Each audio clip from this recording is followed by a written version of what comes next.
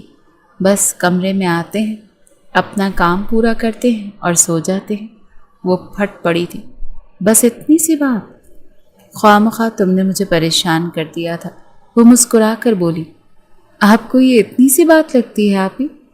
اس انسان نے ایک پل کے لیے بھی مجھے آرام سے سونے نہیں دیا۔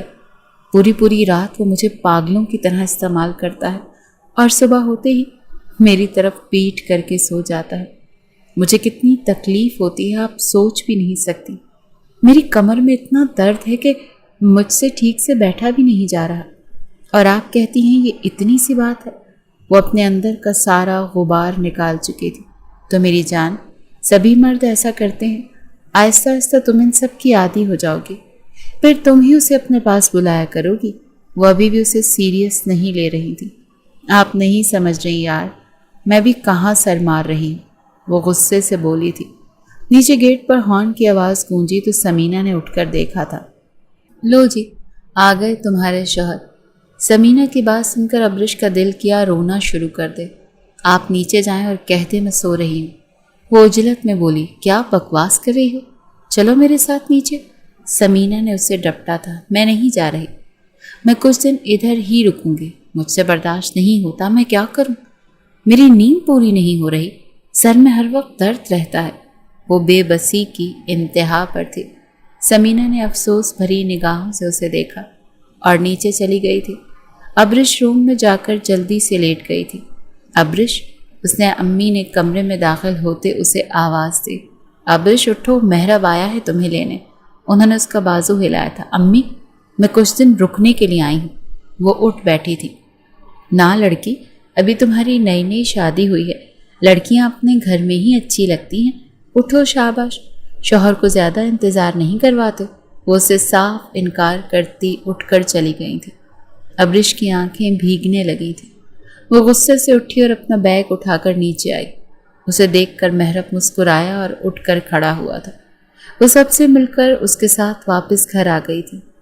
وہ چینج کرتی جیسے ہی بیڈ پر آئی، مہرب نے اسے اپنے قبضے میں لے لیا تھا۔ وہ پوری رات اس کی شدتوں سے ہلکان ہوتی سو گئی تھی۔ آج اس نے نماز بھی نہیں پڑھی تھی۔ مہرب 7 بجے آفس جانے کے لیے اٹھا اور اس کی طرف دیکھا جو اسی ہولیے میں گہری نیند سو رہی تھی۔ اس نے نرمی سے اس کے وجود سے کمبل ہٹایا اور غور سے اس کا جائزہ لیا تھا۔ پورے وجود میں ہلچل سی مچ گئی تھی۔ وہ اس کے اوپر آیا اور ایک بار پھر اس کی گہرائیوں میں شدت سے داخل ہوا تھا۔ تھکن کی وجہ سے ابرش گہری نیند میں تھی۔ مہرب کی بے رحمی پر وہ تڑپ کر نیند سے جاگی تھی۔ مہرب سرخ نگاہوں سے اس کی آنکھوں میں دیکھتا مسکرایا اور اس کے وجود میں سفر کرنے لگا تھا۔ ابرش بیڈ کی چادر پر پکڑ مضبوط کر چکی تھی۔ مہرب اس کی رعنائیوں کو بری طرح سے کاٹ رہا تھا۔ وہ سسک رہی تھی۔ وہ سے الگ ہوا اور اٹھ کر واش روم میں چلا گیا تھا۔ ابرش بنا آواز کے شدت سے رو پڑی تھی۔ ناشتے کے بعد وہ کمرے میں آئی اور سو گئی تھی۔ شام کو اس کی نند کمرے میں آئی اور اسے جگایا تھا۔ ابرش کی طبیعت خراب ہو گئی تھی۔ وہ چینج کر کے پھر سے سو گئی تھی۔ مہرب گھر آیا، اسے کمرے میں دیکھ کر اس کے اندر کا مرد جاگ اٹھا تھا، لیکن بھوک نے برا حال کیا ہوا تھا۔ وہ شاور لے کر بنا اسے جگائے کمرے سے نکل گیا تھا۔ کھانا کھا کر وہ کمرے میں آیا اور اس کے ساتھ لیٹا۔ اس نے ابرش کی کمر میں ہاتھ ڈال کر اسے اپنے قریب کیا اور اس کے لبوں پر لب رکھے تھے۔ اس کے چھوتے ہی ابرش کی آنکھ کھلی۔ اس نے مہرب کی آنکھوں میں دیکھا جو اس کا موڈ بنانے کی کوشش کر رہا تھا۔ ابرش نے گہرا سانس لیا اور اسے خود سے دور کرنے کی کوشش کی تھی۔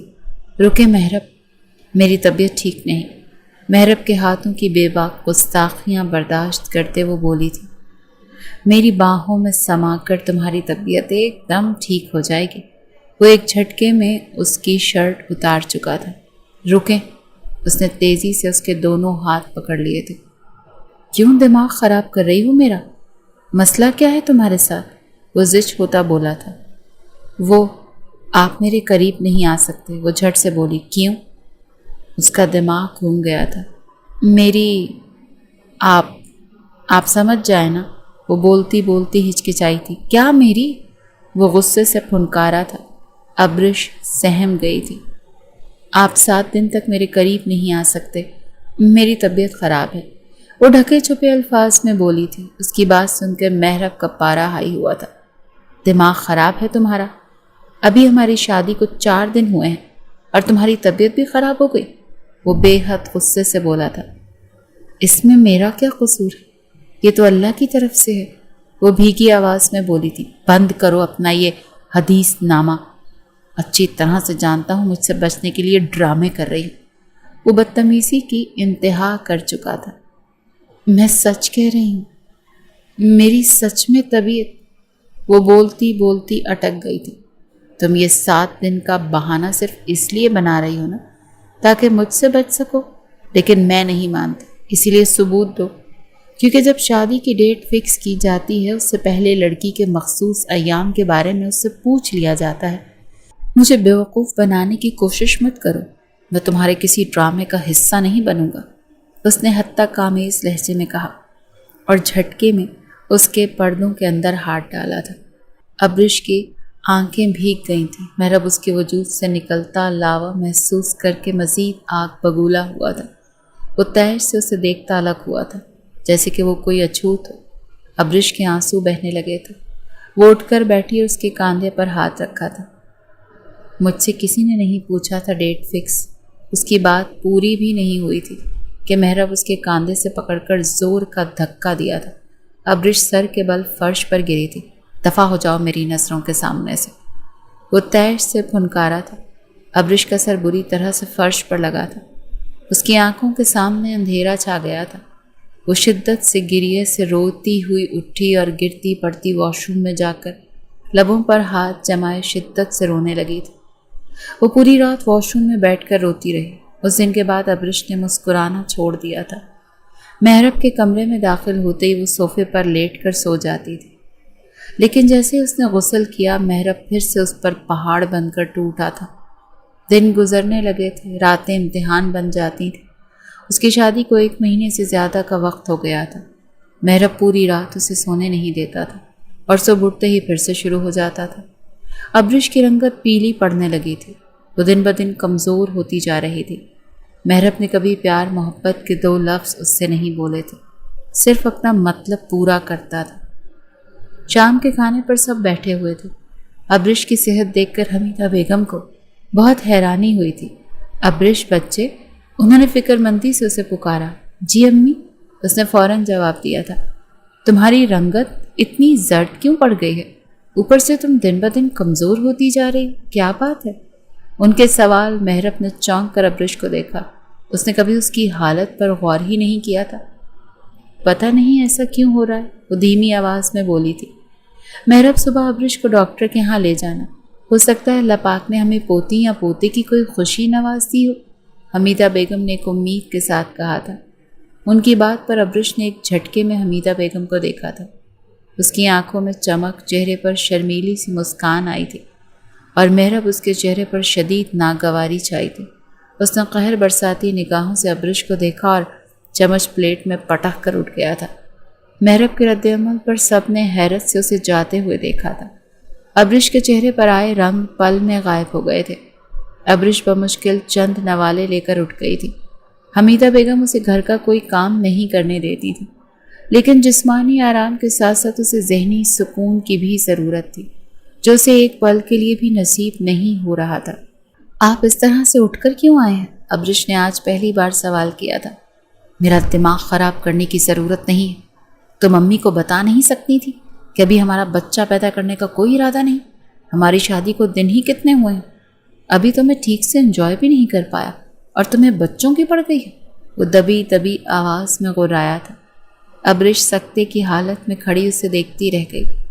پچھلے ماہ اس کے ایام بھی نہیں آئے تھے، جس پر وہ پہلے تو حیرت زدہ ہوئی اور اب خوش تھی کہ ہو سکتا ہے وہ پریگننٹ ہو، لیکن محرب کی باتوں نے اسے کہیں کا نہیں چھوڑا تھا۔ میں نے ہنی مون کے لیے ترکی کے ٹکٹس کروا لی ہیں، پرسوں ہماری فلائٹ ہے، اور پلیز اب یہ بچوں کے چکروں میں پڑنے کی ضرورت نہیں ہے، خواہ مخواہ میرا دل خراب ہوگا تم سے۔ وہ اس کا بازو پکڑ کر اسے اپنے لیپ پر بٹھاتا بولا تھا۔ ابرش کی زبان حلق سے چپک گئی تھی۔ رات کی تاریکی بھی جو ستم اس کے نازک وجود پر ڈھائے جاتے تھے، اس کا خراج بھی تو وصولنا تھا۔ وہ دونوں ترکی ہنی مون پر آئے۔ ابرش بالکل خاموش ہو چکی تھی۔ طبیعت زیادہ خراب ہو گئی تھی۔ ابکائیاں تھیں کہ اس کی جان ہلکان کر رہی تھیں۔ وہ واش بیسن پر جھکی ابکائیاں کر رہی تھی۔ اس کی رنگت لٹھے کی مانند سفید پڑ چکی تھی۔ پورا بدن تھر تھر کانپ رہا تھا۔ وہ منہ دھو کر دیوار کا سہارا لیتی باہر آئی تھی۔ مجھے کسی ڈاکٹر کے پاس لے جائیں پلیز، وہ دوپٹے سے چہرہ صاف کرتی بولی تھی۔ کیوں؟ کیا ہوا؟ سامنے بیٹھا انسان بڑی بیزاری سے بولا تھا۔ مجھے چکر آ رہے ہیں، سر بہت بھاری ہو رہا ہے، اوپر سے وومٹنگ نہیں رک رہی، وہ مشکل سے بولی تھی۔ اب اتنی سی بات کے لیے میں تمہیں ڈاکٹر کے پاس لے جاتا پھر، وہ تیش سے بولا تھا۔ مجھے لگتا ہے میں پریگننٹ ہوں، بس کنفرم کرنا ہے، وہ بے بسی سے بولی تھی۔ اس کی بات سن کر سامنے بیٹھے انسان کا دماغ گھوم گیا تھا۔ اس نے بنا سوچے سمجھے ایک زوردار لات ابرش کے پیٹ میں دے ماری تھی۔ لو ہو گیا قصہ تمام، نہ رہے گا بانس نہ بجے گی بانسری۔ جب ایک بار کہہ دیا تھا کہ مجھے ابھی بچے نہیں پالنے تو تمہیں سمجھ کیوں نہیں آیا، وہ تیش کے عالم میں چلایا تھا۔ ابرش پیٹ پر دونوں ہاتھ رکھتی نیچے بیٹھ گئی تھی۔ لبوں سے دل خراش چیخ نکلی تھی۔ وہ درد سے دوہری ہوتی فرش پر لیٹ گئی تھی۔ اس کی حالت دیکھ محرب شاکڈ ہوا تھا۔ وہ اٹھا اور تیزی سے اس کے قریب آیا تھا۔ ابرش درد سے تڑپ تڑپ کر رو رہی تھی۔ وہ جلدی سے اسے باہوں میں اٹھاتا باہر بھاگا تھا۔ ہاسپٹل لانے پر اسے پتہ چلا ابرش 2 ماہ سے پریگننٹ تھی اور اب اس کا مسکیریج ہو چکا تھا۔ محرب کے چہرے پر ایک پل کے لیے بھی شرمندگی نہیں آئی تھی۔ وہ خوش تھا کہ اس بلا سے وقت رہتے جان چھوٹ گئی تھی۔ اگلے دن وہ اسے لے کر واپس ہوٹل آیا۔ ابرش کو محرب سے اس قدر نفرت ہو گئی تھی کہ جب جب وہ اسے چھوتا تھا ابرش کا دل مر جانے کو کرتا تھا۔ محرب اس کے کھانے پینے کا پورا خیال رکھتا تھا۔ وہ ڈاکٹر سے کچھ میڈیسنز لے کر آیا تھا جو ابرش کو دینا بہت ضروری تھی۔ چند دن گزرے، ابرش کی حالت بہتر ہوئی تو وہ پھر سے اس کا وجود بھنبوڑنے لگا تھا۔ ناشتے کے بعد اس نے ابرش کو میڈیسنز کے ساتھ ساتھ وہ دوائی بھی دینا شروع کر دی جس سے ان کے ہاں ابھی اولاد پیدا نہ ہوتی۔ مزید کچھ دن اور گزرے۔ محرب اس کے لیے شارٹ ڈریسز اور ولگر نائٹیز لے کر آیا تھا۔ ابرش باہر نہیں جاتی تھی اور محرب اس بات کا بخوبی فائدہ اٹھاتا تھا۔ وہ کھڑکی کے پاس کھڑی گہری سوچ میں تھی۔ محرب نے اس کے لیے ریڈ ولگر نائٹی نکالی۔ وہ ابرش کے قریب آیا اور اسے باہوں میں اٹھا کر سیدھا واش روم میں آیا۔ اس نے خود اس کے تن سے تمام پردے الگ کیے اور نائٹی پہنائی، پھر اسے اٹھا کر باہر لایا اور صوفے پر لٹا کر اس پر سایہ فگن ہوا تھا۔ ابرش بے جان گڑیا کی طرح اس کی پناہوں میں پڑی تھی۔ وہ پوری رات اسے استعمال کرتا اور صبح ہوتے ہی دوائیاں کھلا دیتا۔ ابرش ہر وقت اس کی لائی گئی شارٹ ڈریسز میں ہوتی تھی۔ وہ اس کے وجود سے تسکین حاصل کرتا تھا۔ 1.5 مہینے بعد وہ پاکستان آئے۔ ابرش شادی کے بعد ایک بار بھی اپنے مائکے میں رات رکنے کے لیے نہیں گئی تھی۔ اس کا وجود پھولنے لگا تھا، آنکھوں کے نیچے ہلکے پڑنے لگے تھے۔ وہ ہر وقت بیمار سی رہتی تھی۔ شام کو محرب گھر آیا۔ اس نے ابرش کو بلیک ٹراؤزر اور انر پہننے کو کہا۔ ابرش نے بلاؤز پہنا لیکن سائز میں مسئلہ ہو گیا۔ اس کا سانس تک اٹک گیا۔ وہ واش روم سے باہر نکلی۔ محرب حیران رہ گیا۔ یہ تمہیں کیا ہوتا جا رہا ہے؟ فگر دیکھو اپنا، 40 سال کی عورت لگ رہی ہو، وہ حد آمیز لہجے میں بولا تھا۔ ابرش کے رونے میں شدت آئی تھی۔ تم سے اچھی تو ماریا ہے جو 30 سال کی ہو کر بھی 18 سال کی لگتی ہے۔ میرا تو دل کرتا ہے اسے کچا چبا جاؤں، اس کا فگر مجھے مدہوش کرتا ہے، اور تم دفع ہو جاؤ یہاں سے، وہ انتہائی بے شرمی سے بولا تھا۔ ماریا اس کے آفس میں کام کرتی تھی۔ پتہ نہیں میری عقل کہاں گھاس چرنے گئی تھی جو تم جیسی موٹی بھینس اٹھا کر لے آیا۔ وہ اس کے لیے کراہیت بھرے لفظ بولتا لیٹ گیا تھا۔ ابرش کے وجود میں آگ لگ گئی تھی۔ وہ زور سے مٹھیاں بھینچی واش روم چلی گئی تھی۔ شام ڈھل رہی تھی اور ابرش کی طبیعت ناساز تھی۔ اس نے اٹھ کر سائڈ ٹیبل سے پانی کا گلاس اٹھایا جو ہاتھ سے چھوٹ کر نیچے گرتا چکنا چور ہو گیا۔ وہ بکھرے کانچ کو غور سے دیکھنے لگی تھی۔ نہ لڑکی، ابھی تمہاری نئی شادی ہوئی ہے، لڑکیاں اپنے گھر میں ہی اچھی لگتی ہیں۔ آہستہ آہستہ ایک ایک کر کے اس کے دماغ میں ہر بات گردش کرنے لگی تھی۔ اس نے ٹرانس کی کیفیت میں ایک کانچ کا ٹکڑا اٹھا کر اپنی کلائی پر رکھا تھا۔ ماریا، اس کے لب پھڑ پھڑائے۔ اگر آج وہ خود کو ختم کر لے گی تو یقیناً وہ دوسری شادی کر لے گا۔ اور ایک بار پھر کسی معصوم لڑکی کی زندگی برباد کر دے گا، اور کچھ عرصے بعد وہ بھی اسی طرح خود کو ختم کر لے گی، اور پھر نہ جانے یہ سلسلہ کب تک چلتا رہے گا۔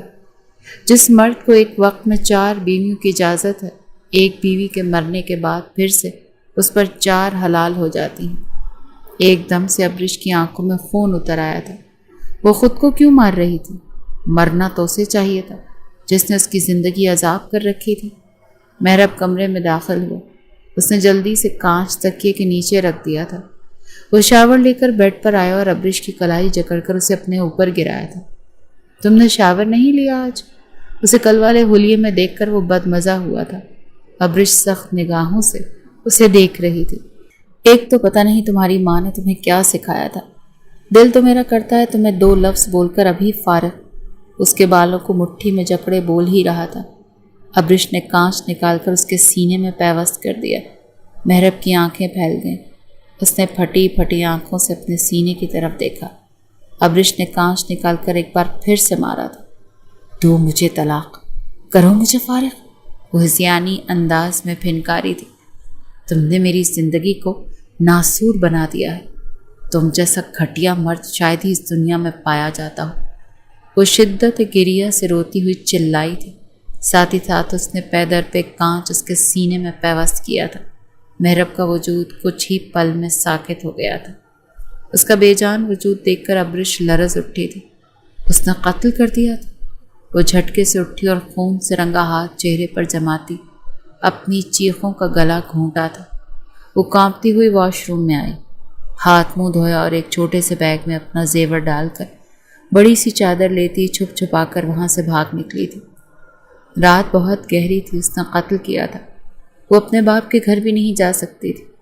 وہ قرآنی آیات پڑھتی سنسان سڑک پر بھاگتی چلی جا رہی تھی۔ رو رو کر برا حال ہو گیا تھا۔ یکدم اسے زور کا چکر آیا اور سڑک کے درمیان بے ہوش ہو کر گری تھی۔ رات جب ابرش گھر سے بھاگی، اس کے بعد گھر میں چور داخل ہو گئے تھے جنہوں نے سب کچھ لوٹ لیا تھا۔ جیسے ہی وہ محرب کے کمرے میں داخل ہوئے، لاش دیکھ کر وہاں سے بھاگ نکلے تھے۔ محرب کی میت لاؤنج میں پڑی ہوئی تھی۔ حمیدہ بیگم، سلمہ، سمینہ، نسیم بیگم، سب کا رو رو کر برا حال تھا۔ سب کو جو بات سمجھ آئی تھی وہ یہ تھی کہ چور نے محرب کا قتل کر کے ابرش کو اٹھا کر لے گئے تھے۔ اس گھر کا اکلوتا وارث اس دنیا سے چلا گیا۔ نسیم تو بیٹی کی گمشدگی پر بے ہوش ہی ہو گئی تھی۔ شام کو تدفین کے بعد سب لوگ چلے گئے سوائے ابرش کی فیملی کے۔ ابرش کی آنکھ کھلی تو وہ ایک نہایت ہی سادہ مگر صاف ستھرے کمرے میں تھی۔ وہ گھبرا کر اٹھی۔ اتنے میں ایک خاتون اندر داخل ہوئی۔ لیٹی رہو بیٹا، وہ خاتون اپنائیت سے بولی تھی۔ میں کہاں ہوں؟ یہ کون سی جگہ ہے؟ ابرش کو لگا وہ پکڑی گئی ہے۔ یہ دارالامان ہے بیٹا، ڈرنے کی کوئی ضرورت نہیں، تم یہاں پر بالکل محفوظ ہو۔ خاتون نے اسے یقین دلایا۔ اس کے قریب کرسی پر بیٹھی اور ابرش سے اس کا نام پوچھا۔ پھر آہستہ آہستہ ابرش نے اپنا ایک اذیت ناک لمحہ اس عورت کو بتا دیا۔ صرف اس نے یہ نہیں بتایا کہ وہ اپنے شوہر کا قتل کر کے فرار ہوئی ہے۔ وہ عورت اس کے لفظوں پر یقین کر چکی تھی، کیونکہ جو قیامت ابرش پر گزری تھی وہ اس کے چہرے پر رقم تھی۔ کچھ دن تک ابرش سکتے میں رہی، لیکن پھر اس نے پڑھائی شروع کی، جو شادی کے بعد وہ پڑھنے کا ارادہ رکھتی تھی۔ دارالامان میں رہ کر وہ خود کو اس قابل بنانا چاہتی تھی کہ زندگی میں پھر کبھی اسے کسی کے بھی سامنے جھکنا نہ پڑے۔ دن مہینوں میں اور مہینے سالوں میں بدل گئے۔ جس خاتون کا یہ دارالامان تھا وہ انتقال کر گئی تھی اور ان کی جگہ ابرش کو دی گئی، کیونکہ ابرش ہی ایسی لڑکی تھی جو اسے چلا سکتی تھی۔ ابرش کے پاس اس ادارے کو چلانے کے لیے سرمایہ نہیں تھا، لیکن جس خاتون نے یہ ادارہ قائم کیا تھا ان کا بیٹا ہر مہینے ایک موٹی رقم بھیجتا تھا۔ ابرش کی پڑھائی مکمل ہوئی تو اس نے جاب سٹارٹ کر لی تھی۔ وہ دن رات خود کو مصروف رکھتی۔ دل کے زخم کبھی نہیں بھرے تھے، درد آج بھی اس کی آنکھوں میں نظر آتا تھا۔ ابرش نے ایک عام سے اسکول میں نوکری شروع کی، لیکن اس کی لگن اور ہمت نے اسے یونیورسٹی کی ہیڈ بنا دیا تھا۔ اس نے بہت سے شہروں میں اپنے ادارے کھولے جہاں پر اس کی جیسی مجبور اور بے سہارا عورتیں رہتی تھیں۔ سب سے پہلے ادارے کی مالکن کے بیٹے حسام شیخ نے رقم بھجوائی تو ابرش نے لینے سے انکار کر دیا اور پھر حسام کو خود وہاں آنا پڑا۔ السلام علیکم۔ وہ کمرے میں داخل ہوا اور سلام کیا۔ سامنے کرسی پر بیٹھی ابصرہ کو دیکھ کر وہ ساکت ہو گیا۔ اسے تو لگتا تھا اس کی ماں کی جگہ کوئی بڑی عمر کی خاتون ہوگی، لیکن اتنی کم عمر لڑکی کو دیکھ کر اس پر سکتہ طاری ہو گیا۔ وعلیکم السلام، آپ کون اور آپ اندر کیسے آئے؟ وہ غصے میں بھی سلام کا جواب دینا نہیں بھولی تھی۔ حسام کے لب مسکرائے، وہ آگے بڑھا۔ میرا نام حسام شیخ ہے، بشرا شیخ کا بیٹا حسام۔ بادب طریقے سے اس نے اپنا تعارف کروایا تھا۔ ابرش نے حیرت سے دیکھا، وہ بشرا شیخ کا بیٹا تھا؟ پلیز بیٹھیں، اس نے حسام کو بیٹھنے کا کہا اور خود بھی بیٹھ گئی تھی۔ دراصل میں یہاں آنا نہیں چاہتا تھا، لیکن جیسا کہ آپ جانتی ہی ہوں گی کہ یہ جگہ میری موم کے لیے صدقہ جاریہ ہے، جو ان کی روح کو ثواب پہنچانے کا ذریعہ ہے، اس لیے مجھے یہاں آنا پڑا۔ حسام نے سیدھی بات شروع کی تھی۔ میں چیک بھیجنا تھا، آپ نے واپس کر دیا، کیا میں وجہ جان سکتا ہوں کہ کیوں؟ اس کے سوال پر ابرش نے نظریں اٹھا کر اس کی طرف دیکھا تھا۔ بات صرف اتنی سی ہے کہ پہلے اس ادارے کو چلانے کے لیے میرے پاس پیسے نہیں تھے، لیکن اب میرے پاس اتنا پیسہ ہے کہ میں اسے اپنے بل بوتے پر چلا سکوں۔ جب کہ اس کی ذمہ داری مجھے ہی دی گئی ہے تو اس کے اخراجات بھی خود ہی اٹھاؤں گی، اس نے سادگی سے جواب دیا۔ حسام اسے دیکھتا رہ گیا تھا۔ وہ نظریں جھکا کر بات کر رہی تھی، اتنی حیا آج پہلی بار اس نے دیکھی تھی۔ آپ اپنی جگہ ٹھیک ہیں، لیکن میں بھی اپنا فرض ادا کرنا چاہتا ہوں جو میری موم نے مجھے سونپا تھا۔ امید کرتا ہوں کہ آپ مجھے مایوس نہیں کریں گے۔ وہ اتنا کہتا اٹھا۔ اللہ حافظ۔ حسام وہاں سے نکل گیا تھا اور ابرش بے یقینی سے اسے دیکھتی رہ گئی تھی۔ یہ مرد کا کون سا روپ تھا؟ حسام نے چیک بھیجا، ابرش نے رکھ لیا۔ حسام جب سے اسے مل کر گیا تھا اسے ایک پل بھی چین نہیں آیا تھا۔ 1 سال پہلے ڈیلیوری کے دوران حسام کی بیوی اور بچے دونوں کا انتقال ہو گیا تھا۔ اس کی 5 سالہ خوبصورت بیٹی تھی پریزے۔ جس دن سے بشرا کا انتقال ہوا تھا پریزے بیمار سی رہنے لگی تھی۔ حسام نے ابرش کو دیکھا تو اسے لگا کہ ابرش ہی پریزے کو ماں کا پیار دے سکتی ہے، لیکن یہ ناممکن تھا۔ ابرش ایک پڑھی لکھی باشعور تھی، وہ ایک بچی کے باپ سے کیوں شادی کرتی؟ چند دنوں بعد حسام پھر سے دارالامان آیا تھا۔ اس کے ساتھ اس کی 5 سالہ بیٹی پریزے بھی تھی۔ ابرش ابھی یونیورسٹی سے واپس آئی تھی۔ وہ کمرے میں داخل ہوئی تو سامنے حسام کو بیٹھا دیکھ کر حیران ہوئی۔ آپ یہاں؟ اس نے حیرت سے کہا تھا۔ جی اصل میں میری بیٹی کی طبیعت خراب ہے تو اسے کچھ دیر کے لیے یہاں لے آیا تھا تاکہ وہ بہتر فیل کر سکے۔ ابرش نے اس کی بات سن کر چھوٹی سی معصوم پریزے کو دیکھا اور مسکرا کر آگے بڑھتے اسے اپنے ساتھ لگایا تھا۔ پریزے پہلے بھی یہاں آتی رہتی تھی، اسی لیے وہ ابرش کو دیکھ کر خوش ہوتی اس سے لپٹ گئی تھی۔ آپ ہی میری دادو کہاں ہیں؟ ابرش نے معصومیت سے سوال کیا۔ ابرش کے دل کو کچھ ہوا۔ اس نے پریزے کو اپنی باہوں میں اٹھایا اور کرسی پر بٹھا کر اس کے سامنے بیٹھ گئی تھی۔ آپ کی دادو اللہ تعالیٰ کے پاس چلی گئی ہیں، یاد ہے؟ میں نے آپ کو بتایا تھا کہ ہم سب کو اللہ نے پیدا کیا ہے اور ایک دن ہمیں واپس اس کے پاس جانا ہے، تو آپ کی دادو واپس اس کے پاس چلی گئی ہیں۔ وہ پیار سے اسے سمجھانے لگی تھی۔ حسام کے چہرے پر مسکراہٹ آئی تھی۔ جو بات وہ کئی مہینوں سے پریزے کو سمجھا نہیں پایا تھا وہ ابرش نے کچھ پل میں ہی سمجھاتی تھی۔ پری بیٹا آپ گاڑی میں جا کر بیٹھو، مجھے آپ کی آپی سے ایک ضروری بات کرنی ہے۔ حسام نے کرسی سے اتار کر اسے باہر بھیجا۔ کیا ہم 2 منٹ بات کر سکتے ہیں؟ اس نے ابرش سے پوچھا۔ جی بیٹھیں۔ اب ابرش نے اسے بیٹھنے کو کہا اور خود بھی دوسری کرسی پر بیٹھ گئی تھی۔ سمجھ نہیں آ رہا کہ بات کیسے کروں، تھوڑا عجیب لگ رہا ہے، نہ جانے آپ کا ری ایکشن کیا ہوگا۔ وہ گہرا سانس لے کر بولا تھا۔ آپ جو بھی بات کرنا چاہتے ہیں کھل کر کریں، ابرش نے سنجیدگی سے کہا تھا۔ کیا آپ مجھ سے شادی کریں گے؟ حسام نے سوال کیا۔ شادی کے نام پر ابرش کے زخم تازہ ہو گئے تھے، چہرے پر اذیت رقم ہو گئی تھی۔ آپ جا سکتے ہیں، وہ اتنا کہتی کرسی سے اٹھ گئی تھی۔ میں آپ کو بہت خوش رکھوں گا، وہ پھر سے بولا تھا۔ آپ مرد صرف اپنی خوشی دیکھتے ہیں، عورت کی خوشی آپ مردوں کے لیے کوئی معنی ہی نہیں رکھتی، وہ تلخی سے بولی تھی۔ 5 انگلیاں برابر نہیں ہوتی۔ میں ابرش، حسام کرسی سے اٹھ کر اس کے سامنے آیا تھا۔ بے شک 5 انگلیاں برابر نہیں ہوتی، لیکن ان کا کام ایک ہی ہوتا ہے، وہ کرب سے بولی۔ ضروری تو نہیں کہ ہر بار ان 5 انگلیوں کو جوڑ کر ہی کام کیا جائے، کبھی کبھی کسی ایک انگلی کا سہارا بھی ڈوبتے ہوئے کو کنارے پر لے جاتا ہے۔ وہ اپنی بات سے پیچھے نہیں ہٹا تھا۔ محبت ہو گئی ہے مجھے آپ سے، دل کے ہاتھوں مجبور ہوں۔ محبت نہیں، جنسی خواہش جاگی ہے جو آپ مجھ سے پوری کرنا چاہتے ہیں، وہ انتہائی غصے سے بولی تھی۔ آپ ایسا کیسے کہہ سکتی ہیں؟ حسام سنجیدہ ہوا تھا۔ سچ کڑوا ہوتا ہے مسٹر حسام، میں زندگی کو دوبارہ سے آزمانا نہیں چاہتی۔ اس نے صاف صاف انکار کیا تھا۔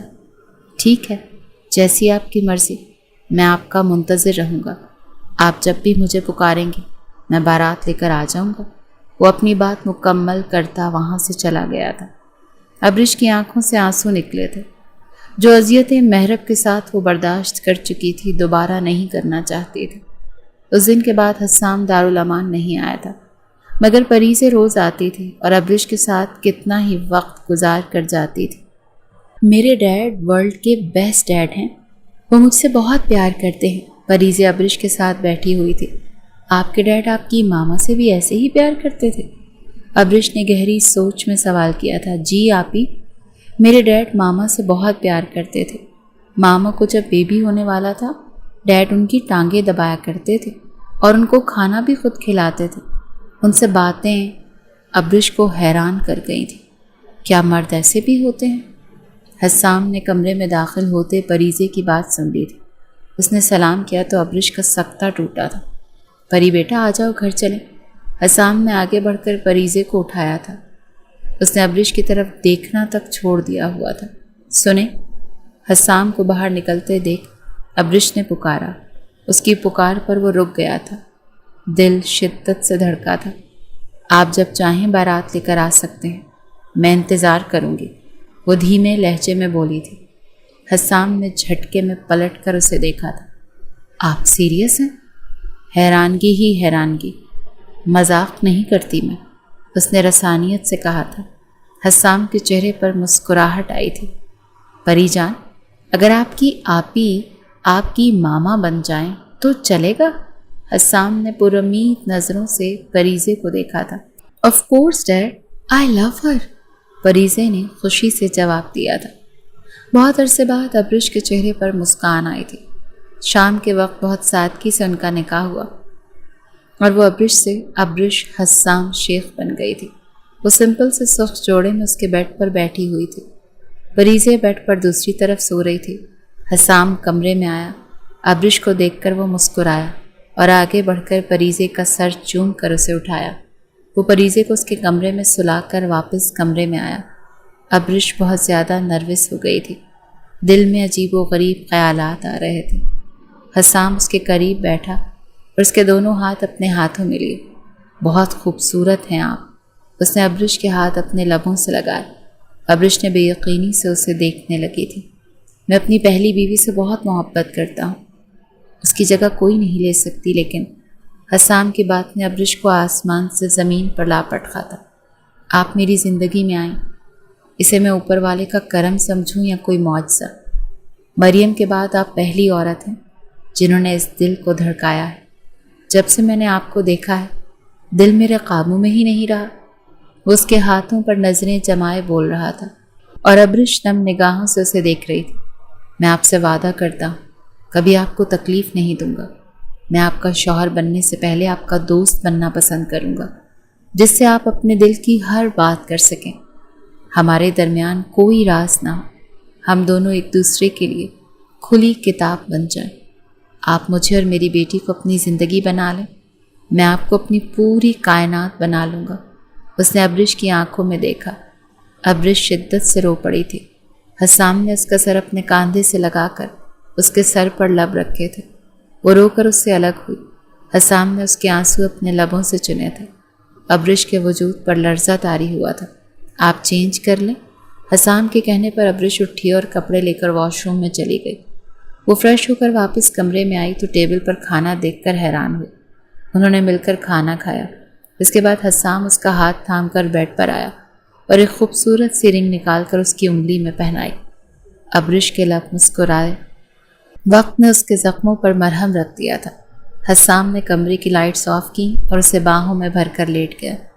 ابرش نے اپنے بارے میں اسے ایک ایک بات بتائی تھی۔ وہ جھوٹ کی بنیاد پر اپنی زندگی شروع نہیں کرنا چاہتی تھی۔ حسام نے اسے زندگی بھر خوش رکھنے کا وعدہ کیا اور پھر آہستہ آہستہ اس کے وجود میں اترنے لگا تھا۔